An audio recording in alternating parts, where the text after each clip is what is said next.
Junction Vijayawada రోడ్డులో ఒక colony apartment నందు సోమవారం రాత్రి తెల్లవారుజామున 1:30 కొంతమంది దొంగలు రెక్కి నిర్వహించారు.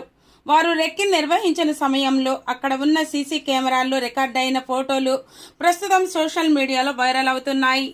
ఇటీవల కాలంలో పోలీసులు ప్రజలకు అవగాహన నిర్వహించేందుకు సీసీ కెమెరాలు రికార్డైన ఒక వీడియోను కూడా వైరల్ చేసిన సంగతి మనందరికీ తెలిసిందే.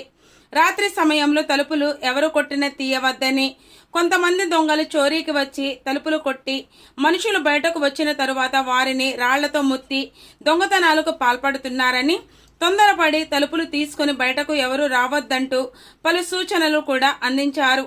గత రాత్రి హనుమాన్ జంక్షన్లో దొంగలు నిర్వహించిన రెక్కీ విధానం చూస్తుంటే అపార్ట్మెంట్లోని వాసులు భయాందోళనకు గురవుతున్నారు. ఈ రెక్కీలో ఎటువంటి దొంగతనం జరగలేదు.